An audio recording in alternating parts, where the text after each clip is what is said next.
தினம் அயலக தமிழர் தினம் 2026 பங்கு பெறுவதில் பெரும் மகிழ்ச்சி.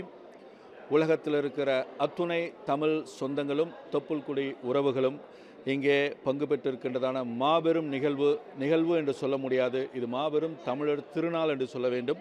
அப்படியாக இந்த நிகழ்வு நடைபெற்று கொண்டிருக்கின்றது.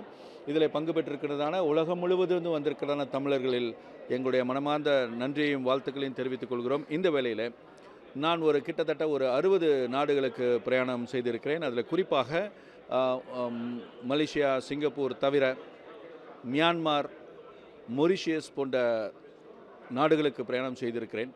அங்கு இருக்கின்றதான அடுத்த தலைமுறையினர், புலம்பெயர்ந்த தமிழர்களில் குறிப்பாக அடுத்த தலைமுறையினர், இளம் தலைமுறையினர் தமிழ் பண்பாடு, கலாச்சாரம் ஆகியவற்றில் அவர்களுடைய பங்களிப்பு, அவருடைய ஈடுபாடு எப்படி இருக்கின்றது என்பதை நாங்கள் ஆராயும்போது இன்னும் அதிகமாய் அவர்கள் தமிழ் மேல் பற்றுதலும் பாசமும் உண்டு.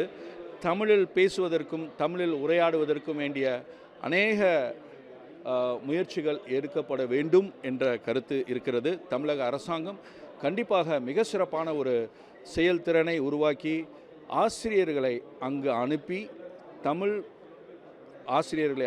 தமிழ் கற்றுக் கொடுத்து அங்கு இருக்கிற இளம் தலைமுறையினர், அடுத்த தலைமுறையினருக்கு தமிழை குறித்ததான அவர்களுடைய கலாச்சாரம், பண்பாடு, மொழி, திறமைகளை வளர்க்கத்தக்கதாக முயற்சிகளை ஏற்பாடு செய்து கொண்டிருக்கின்றார்கள். அந்த அயலக தமிழக துறைக்கு என்ற மனமார்ந்த நன்றியை தெரிவித்துக் கொள்கிறேன்.